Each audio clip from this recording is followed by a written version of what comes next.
Bom dia, alunos do terceiro ano de carreiras militares. Como vamos? E aí, estão se preparando bem para a avaliação 3? Então, amanhã vocês já vão se submeter, né, a esse tipo de avaliação que, como nós sabemos, ela é uma espécie de avaliação centralizada, né?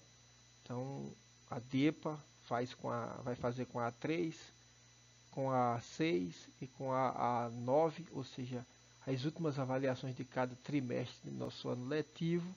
Espero que vocês estejam bem preparados.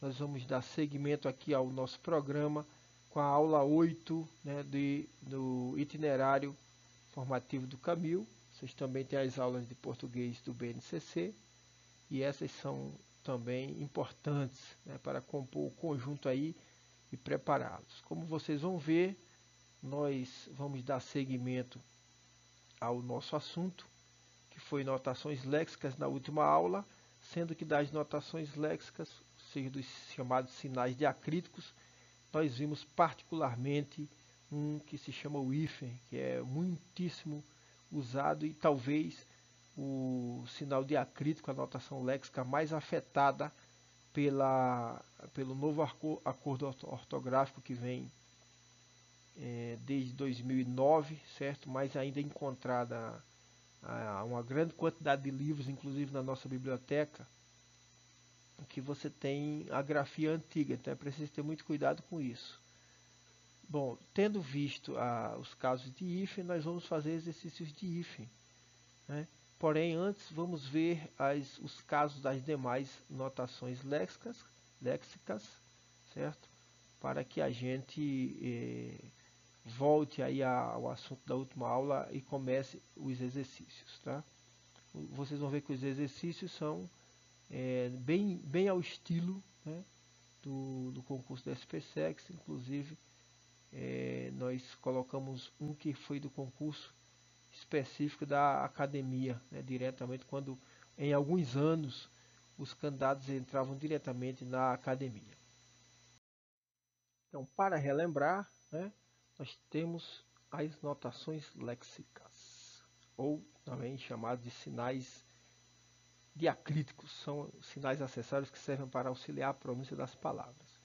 Então, a atuação dessas notações é no nível da palavra, do vocábulo, certo? Portanto, elas são diferentes, por exemplo, dos sinais de pontuação. Dos sinais de pontuação, o que é que você tem? Você tem a atuação no nível da frase, né? Quando você coloca uma vírgula entre um adjunto adverbial deslocado, antes e depois, o só antes, se ele estiver no início, isso você está atuando no nível da frase. Essas notações atuam no nível da palavra. Delas, então, dessa listinha, vocês vão ver que nós já vimos o hífen na aula anterior. Os acentos gráficos foram vistos em aulas anteriores, inclusive a última. Certo? Em seguida, nós temos o til. Vocês vão observar que apareceu aqui um que eu não tinha colocado na lista da aula passada. Está aqui com um asterisco, vamos explicar por quê. Temos o apóstrofo e a cedilha. Depois que nós fizermos essa passada pelas notações todas, nós vamos iniciar exercícios e vamos hoje, né, nos deter no uso do hífen, né, porque o uso do hífen é um tipo de questão recorrente, digamos assim, no concurso da SPSEX e em concursos militares. ITA, SPSEX, ESA, aqui nós fizemos uma seleção de alguns itens para que a gente possa rever as regras vistas na aula passada. E vamos iniciar hoje, certo? Com o nosso til, né? O til. Então, depois de ter visto o hífen, vamos ver o til. O til é empregado em dois casos básicos, né? Ele vai indicar a nasalização da vogal, certo? Bom, quando você diz assim, por exemplo, vamos ver palavra por palavra. Balcãs. Vocês sabem o que são os Balcãs, né? Uma região ali da Europa para a Ásia, eu tenho a impressão que é justamente na passagem ali. E tem aquele monte de países. Quando se fala, por exemplo, a palavra balcanização, é justamente essa divisão extrema de etnias, de conflitos. Foi ali, por ali, assim que começou até a Primeira Guerra Mundial. Então, a região dos Balcãs. O que é que você tem aqui? Se você tirasse o tio aqui, ó, você não teria como ler, seria Balcas, né? E não haveria nem o acento, inclusive. Então, ele vai indicar a nasalização da vogal, Balcãs, né? A vogal aqui, no caso, o A. É muito importante dizer, muita gente confunde, o tio não é um acento gráfico, porque a característica do acento gráfico qual é? Ele vai ficar naquela vogal da sílaba tônica da palavra, enquanto que o tio não é por conta da tonicidade da vogal que ele aparece em si, né? Ele aparece por outro motivo, primeiro sempre numa vogal nasal, ele vai aparecer sempre numa vogal nasal, tá? E na segunda regrinha aí a gente vai ver também uma pequena nuance, mas ele sempre será, tá, uma vogal nasal. Então, indicador de uma vogal nasal. Então, quando eu digo assim, Balcãs, né, aí já me orienta a leitura, que não é Balcas, é Balcãs. E ele não indica, né, a vogal tônica, ele apenas indica a nasalização da vogal. Por exemplo, aqui em órfã, a vogal tônica é o O, né? Aí você tem o acento, que também é um sinal diacrítico, o acento agudo. Mas a sílaba seguinte, a última sílaba, essa também tem essa notação, mas essa notação aí, você não pode dizer que a palavra tem dois acentos, porque isso não existe no português, certo? Então, órfã, aí, órfã, para não ficar órfã. Afã, por exemplo, afã, aquela ânsia, aquela vontade de fazer alguma coisa, aquele ímpeto de querer fazer logo algo, né? Então tem assim, afã, amarão, né? Nos verbos, por exemplo, em certas formas verbais do futuro, aparece, né, esse amarão, e aí, por coincidência, como em afã, ele vai estar na sílaba tônica. Quando ele está na sílaba tônica, ele vai estar aí não por ser o acento gráfico, mas por indicar a nasalização da sílaba tônica, ou melhor, a vogal tônica é nasal. Então ela vai ficar com tio, certo? Mãozinha, por exemplo, né? Então vocês veem que a vogal tônica é o zi, mas aparece aí o indicador da nasalização. Irmãmente, a mesma coisa, tá? Imã, observe que imã é uma palavra muito curiosa, porque ela tem um acento, ela é muito curta, né? E tem aí em todas as vogais com alguma notação léxica, um acento gráfico, que é o acento agudo, e o tio no A para indicar a nasalização. Bom, então, essa é a regra geral do tio, indicar a nasalização da vogal. Algumas vezes ela vai indicar também, ela assinala a vogal tônica, certo? Se a regra obrigar a acentuação gráfica. Então vamos lá, né? Quando é que a regra vai obrigar a acentuação gráfica? Quando você diz, por exemplo assim, são acentuados os monossílabos tônicos terminados em A e O. Então, lã e rãs são monossílabos tônicos, certo? Porque são substantivos, né? Aquela classe de palavra que quando é monossílabo a gente chama de monossílabo tônico. Então, lã e rã, rãs aí, é um monossílabo tônico, termina que tem a sua vogal aí, a vogal nasal, mas o importante é que essa vogal, graficamente, ela é o A. Então, se esse A é nasal, se o monossílabo é tônico, a nasalização vai estar fazendo, às vezes, daquele acento, né? E rãs aqui é seguido ou não de S, né? A e O seguido ou não de S. Quando eu digo assim, cristã, né? Cristã. Se eu tiro o indicador da nasalização, eu nem teria mais uma palavra oxítona. Eu teria aí uma palavra paroxítona, crista, né? E manhãs, mesma coisa. Eu tenho que colocar para não ficar manhas, né? Porque manhã seria proparoxítona, eu quero dizer manhãs, certo? Então eu diferencio aqui eu indico que essa vogal é uma vogal nasal, né, nasalizada, e como estamos com aquela mesma regra, né, os monossílabos, aliás, os oxítonos, né, terminado em A, e aí ele vai ser acentuado, mas só que aqui você não vai colocar em cima da mesma vogal um acento uma outra notação léxica indicadeira de nasalização. Você deixa só ele, né? Só o tio. Então é basicamente isso que nós temos a dizer do tio. Quando nós vamos agora para o trema. Sim, por que nós colocamos o trema aqui, assinalamos o trema com esse asterisco? Porque há algo a dizer sobre ele. O que é que nós temos a dizer sobre ele? É que ele era uma notação léxica do português até a reforma ortográfica, o acordo ortográfico de 2009, né? Mas desde então ele foi abolido, né? Ele não existe, a gente não precisa mais colocar o trema. O trema estava, por exemplo, para indicar os ditongos em gue, gui, por exemplo, que, qui. E hoje não, você dizia equestre, você dizia aguentar, e você colocava o trema, aguere, guei, você colocava o tema. Então, o trema não tem mais nestas palavras que são originariamente do português, da nossa língua. Você conserva o trema apenas em palavras e nomes próprios que são estrangeiros. Então, Miller, por exemplo, Müller, não sei como fala exatamente, mas não é um Müller, né? É Miller, Hübner. Então, aquelas palavras que forem estas próprias palavras, são nomes próprios, são nomes inclusive de homens, né? Quando você tiver uma derivada delas, esse trema vai se manter, né? Então, Hübneriano e, por exemplo, Citroën, a palavra, eu creio que francesa, certo? Lá na língua original dela, você tem esse trema no imagine, né?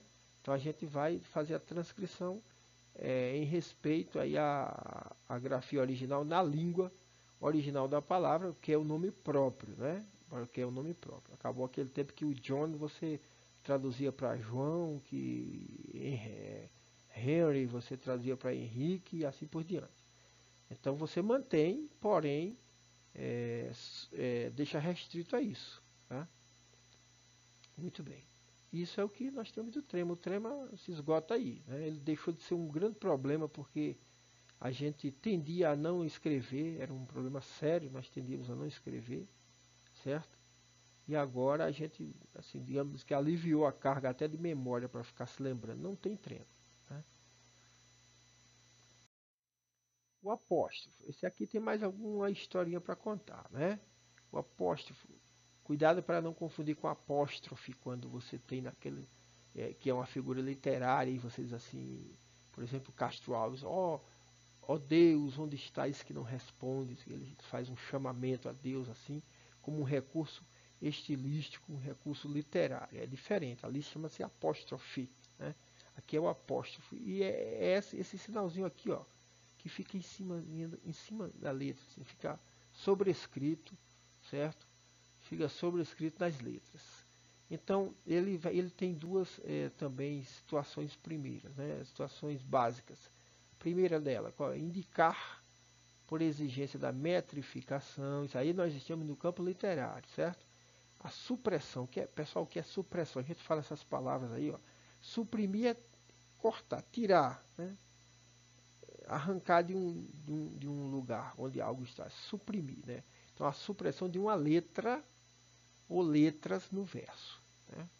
Então aí nós temos, vejam essa gravura aí, uma gravura interessante aí de uma guerra, né, de tamoios, uma guerra de índios.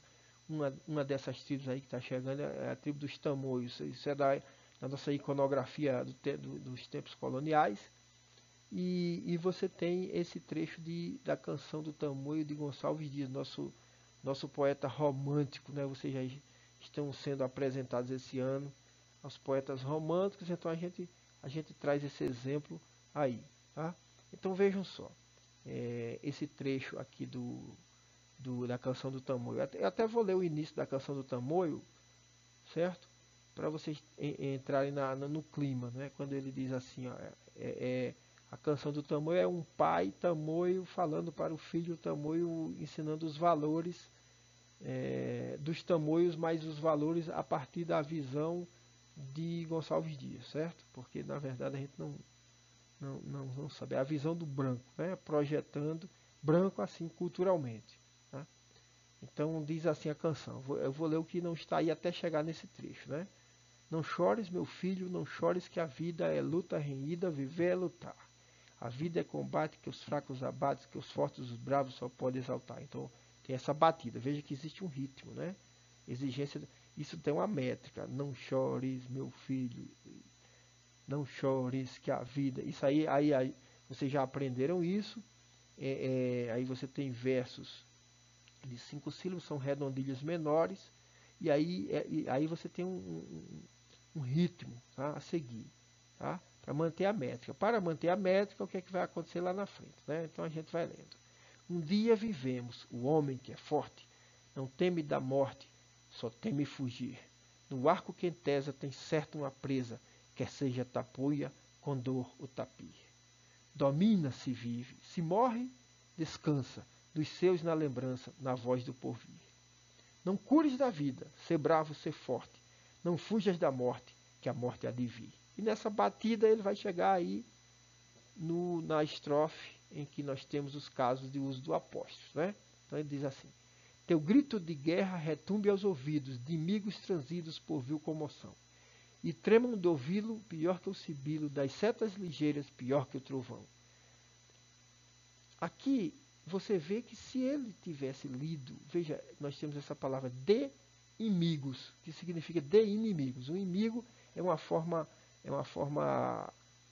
antiga e já caiu em desuso de inimigo, né? Embora Caetano Veloso, um tempo relativamente recente, ele tenha na oração ao tempo usado essa forma, apenas contigo inimigo, e aí fica inimigo, esse joguinho ainda é usado, né, literariamente, mas o que interessa seria de inimigos. Se ele fosse ler teu grito de guerra retumbe aos ouvidos de inimigos, e quebraria a metrificação. Então ele fala direto de inimigos transidos, certo? Então aqui para assinalar que o de é de seria de inimigos, para assinalar a supressão, né, de uma letra. Quando eu digo de uma letra, eu estou dizendo daquele fonema que é representado pela letra, na verdade, né? Então, por vil comoção. E tremam do ouvi-lo. Então, se ele dissesse sem essa quebra, sem essa supressão, ficaria e tremam de ouvi-lo, e quebraria também esse ritmo aí. E aí você teria, ao invés de uma redondilha menor, você teria um verso hexassílabo. Então, por essa exigência estilística da literatura, muitas vezes você vai encontrar o apóstolo, certo? Isso é a primeira grande serventia dele, né? Ele é como se a escrita fizesse um pouco de justiça ao que muitas vezes já ocorre mesmo na oralidade. Então, o segundo grande uso do apóstrofo, né, é para assinalar a supressão. A gente chama de apócope, é quando é uma vogal que some no final de uma palavra, né? A supressão do E na preposição de, né? O E da preposição de, no corpo de palavras compostas por justa posição. Então, essas 4 palavras que vocês têm aí são compostas por justa posição. Então, o que seria, vamos dizer assim, o esperado? Copo de água, mãe da água, mãe de água, pau de alho, pau de arco. Só que na fala nós falamos copo d'água, e aí ele é suprimido, né? Ao invés de aparecer o hífen, a preposição seria na verdade uma combinação de a da, né, da água, some aí, desaparece aí a parte vocálica e fica d'água. Então aí assinalado pelo apóstrofe. Mãe d'água, mesma coisa. Pau d'alho, a mesma coisa, né? Para quem não conhece, é um tipo de vegetal que exala um cheiro assim parecido com o alho, né? Então daí pau d'arco, né? Pau de fazer é um pau flexível, é uma madeira flexível, madeira não, uma espécie de cipó que é difícil, ele verga e dificilmente se quebra, né? Então, nesses casos, você tem essa supressão, essa apócope, né, do ezinho, e portanto, no lugar dele vai ser mostrado, isso vai ser mostrado que alguma coisa sumiu aí pelo apóstrofo, né? Pelo apóstrofo. Bom, e tem mais esse caso. Aqui nós fazemos uma transcrição do novo acordo ortográfico, certo? Isso aqui tudinho transcrevemos no novo acordo ortográfico, né? Só colocando uma diagramação melhor de ver. Então, faz-se uso do apóstrofo para cindir graficamente uma contração ou aglutinação vocabular, quando um elemento ou fração respectiva pertence propriamente a um conjunto vocabular distinto. Bom, traduzindo aí em linguagem de meio de semana, quando você tem, eu estou falando assim, os capítulos de Os Lusíadas. Então eu posso dizer assim, dos Lusíadas. Por que eu deixo isso? Porque os Lusíadas formam um conjunto inseparável, que é um título de uma obra. Você sabe que é uma obra, a obra máxima da literatura portuguesa, né? Do quinhentismo português. Então, quando eu digo assim, nos Lusíadas, nos Lusíadas nós temos 10 capítulos, né? Nós temos 10 cantos, na verdade. Então, eu posso dizer nos Lusíadas, e aí eu não poderia pegar esse ozinho de Os Lusíadas, que por ser um título de livro é um nome próprio, por ser nome próprio começa com uma maiúscula. Então esse ozinho tem que estar sempre maiúsculo. Então eu posso usar apóstrofe para indicar que a preposição, aí que vem antes, ou a combinação em Os Lusíadas, nos Lusíadas, e por Os Lusíadas, né? Passando os olhos por Os Lusíadas, pelos Lusíadas. Então eu não poderia, né, simplesmente colocar pelos, nos e dos, e aí colocar o ozinho, que é a letra inicial de Os Lusíadas, eu não poderia deixá-lo minúsculo. Então, para assinalar isso, que esse conjunto vocabular distinto, Os Lusíadas, é inseparável, é um nome próprio, eu vou usar apóstrofo aqui. Mas, né, eu também posso, nada obsta, né, diz aí o acordo ortográfico, nada, não tem problema nenhum, só que aí você vai ter, aí você desmembra de Os Lusíadas, em Os Lusíadas e por Os Lusíadas. É por, não é per os Lusíadas, certo? Então isso tanto pode de um jeito como do outro, mas é importante você saber para não estranhar quando aparecer assim esse primeiro exemplo.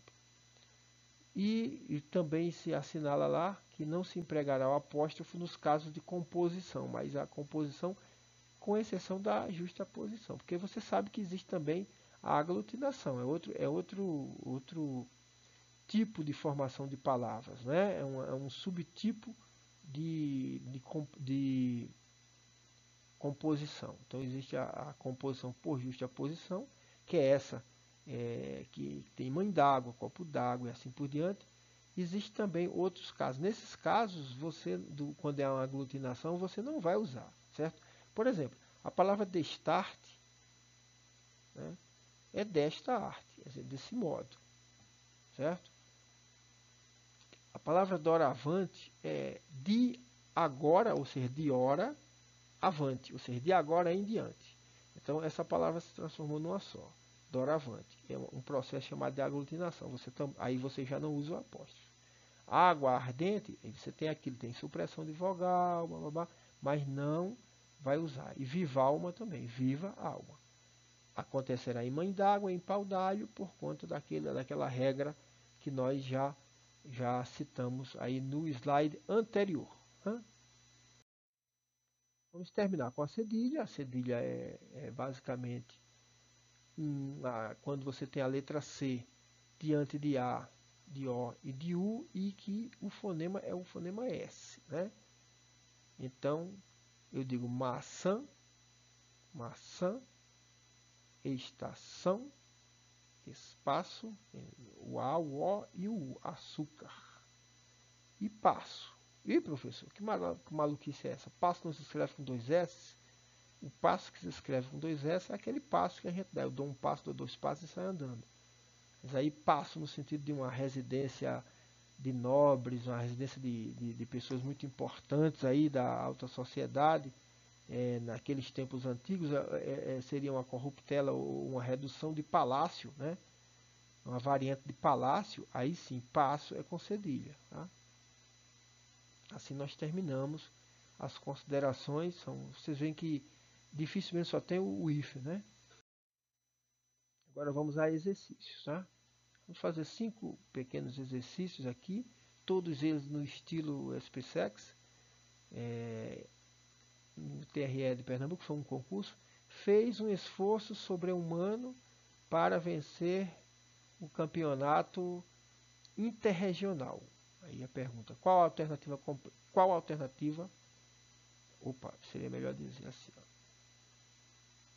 qual alternativa completa corretamente as lacunas, né? Então aí você vai dizer, o que você diz aí? Vejam aqueles casos de hífen que nós vimos na aula passada, o sobre, né? O prefixo sobre, o que vai acontecer com ele, quando ele está diante do H, etc. Você vai ter de ver, né? O sobre e o inter também, né? Então, o que vai acontecer com o inter? Aí já é outro caso. Qual desses estaria correto? Você vai ver que não existe essa possibilidade, né?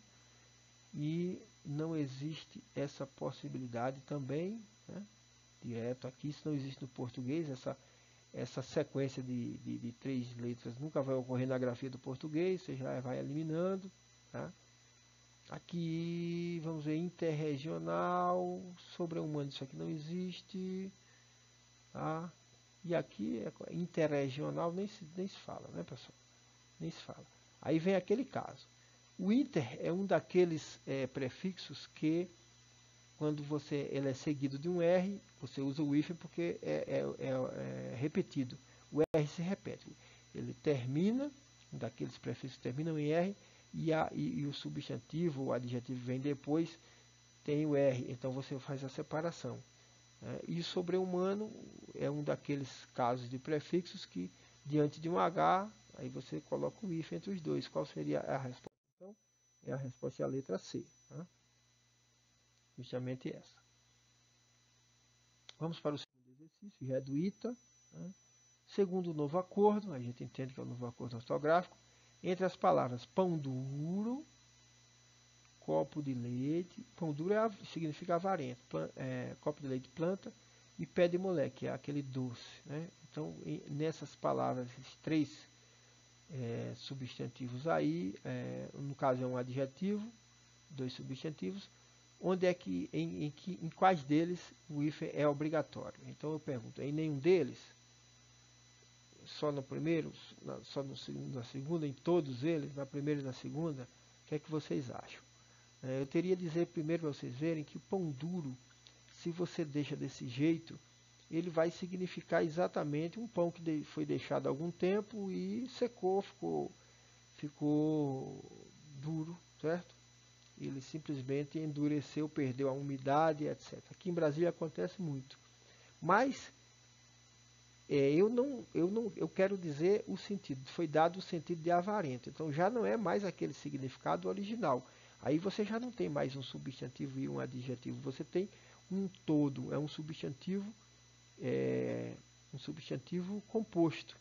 Então ele forma uma nova unidade semântica, ele não significa mais pão. Pão duro é aquela pessoa que é avarenta, né?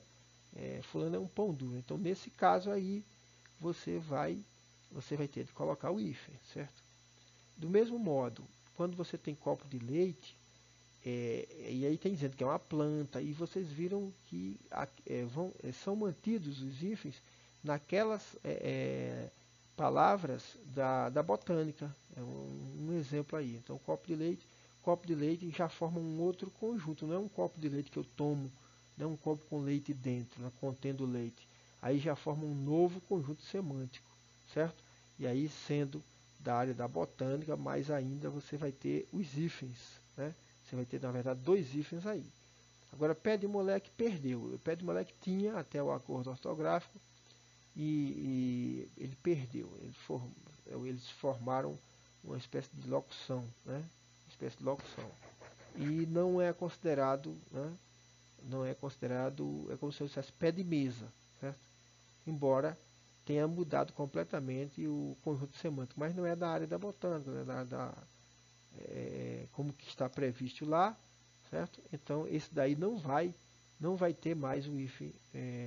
Na verdade, o hífen dele não é nem que não seja obrigatório, ele não pode mesmo, certo? Portanto, apenas a primeira e a segunda palavra tem o hífen. Esse é o gabarito. O terceiro é da ESA, foi do concurso da ESA, e é para assinalar o uso incorreto do hífen, né? É bom a gente sempre ler, certo? Porque muitos concursos só pedem coisas que estão corretas. Os nossos costumam pedir as duas coisas. Então, ora ele pede algo que está correto, ora o que está incorreto. Então, é preciso ter muito cuidado. Então, dessas palavras todas aí, eu já adianto que apenas uma vai estar errada, né? Se você localizar, você matou a charada, né? Então, apenas uma dessas palavras está errada. Então, você, por exemplo, você vê que, veja, infra. Infra, ele segue a mesma regra de contra. Um dos dois aí está errado, certo? Embora aqui depois ele se siga em infraestrutura, vai seguir um substantivo que começa com vogal, e aqui vai seguir um R, né? Então é um substantivo que a regra é a mesma, certo? Você, no caso tá aqui, você não vai usar hífen, em nenhum dos dois casos. Porém, aqui, além de não usar o hífen contra a regra, você ainda tem que dobrar o R, como você dobra aqui, ó, por exemplo, em semi-reta. Deveria acontecer a mesma coisa, certo? E não aconteceu, então esta é a que está errada. Aqui em antessala também você vai dobrar, tá? Porque esses prefixos contra, semi, ante, nada, eles não vão exigir o hífen, a não ser em casos especiais que não ocorrem aqui, tá? Qual é o gabarito? O gabarito é a letra B, porque está errada a palavra contra a regra, que deveria estar assim, certo? O quarto, né? Uma das alternativas abaixo apresenta incorreção. Essa foi do concurso da AMAN, né? Durante alguns anos aí o concurso da AMAN ele existia direto para a AMAN, depois acabou e na primeira década desse milênio aqui voltou a ter durante alguns anos e novamente agora não existe mais. Agora todo mundo entra direto porque a SPSEG já é diretamente o curso superior, então não tem mais essa possibilidade, né? Mas nessa época aí, o que é que aconteceu? Aconteceu essa pergunta. Uma das alternativas abaixo apresenta incorreção, novamente aqui, ó. O concurso militar tem muito. Pede o que está errado. A incorreção quanto ao emprego do hífen. Então a gente vai buscar aqui todas essas. A gente vai encontrar, por exemplo, essa letra D aqui. Essa letra D, o que é que está errado nela? O prefixo ante. Prefixo ante. Depois dele não temos hífen, a não ser quando você tem um H, né? Então, não sendo nessa ocasião, não sendo nesse contexto aí da palavra, você vai ter, no caso, quando acontecer um S, esse S vai ser dobrado. Então, antissemita aqui é sem hífen e com dois S. E antibiótico, como não é S nem R, não, aqui é antirrábica. Aí vai acontecer, o R fica dobrado, sem hífen. E antibiótico, não haveria dobra de consoante, né? Da letra aí, na verdade, porque a consoante é uma só, o Rá, e você teria simplesmente o corte aqui desse hífen, certo? O restante está tudo correto, tá? Então, esse seria o correto. O antissemita tomou o antibiótico e vacina antirrábica.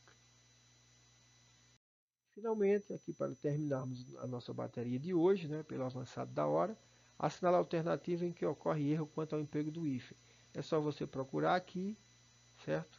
A mesma coisa. Veja, Pró-leite, tudo bem, campanha pró-leite. O ex é obrigatório sempre depois ter o hífen, então isso aqui está correto. O alto, ó, veja que o alto não precisa mais do hífen depois, esse é um prefixo alto. Né? Agora, contra a regra.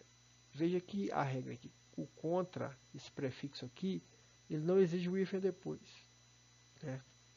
Nesses casos de consoantes. Então, aí, no caso do regra, que vem depois, você simplesmente dobra o R, né? A questão de grafia. Mas contra filé, você não teria porquê. Então, esse hífen aqui não existe. Tá? Não existe.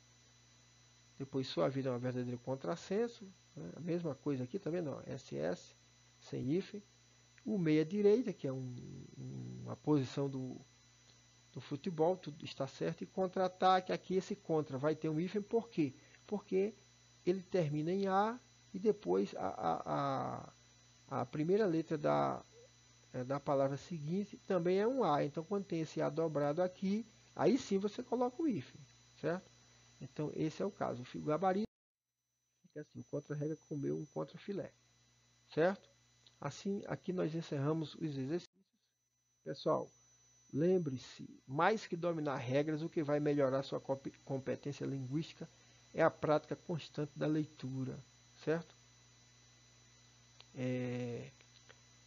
Existe um ditado que diz assim: aquele que não lê, mal fala, mal ouve, mal vê, certo? Então a leitura é muito importante, e sobretudo nos tempos de hoje, em que nós estamos num mundo muito mais de imagens, né? Então nós temos que fazer a leitura das imagens, mas não podemos descurar nunca da nossa leitura tradicional. Aí, olha, tá aí essa garota no bom caminho, certo? Um monte de livro aí se divertindo, né? Se divertindo, tá? Até a próxima aula. Sucesso nas avaliações, pessoal.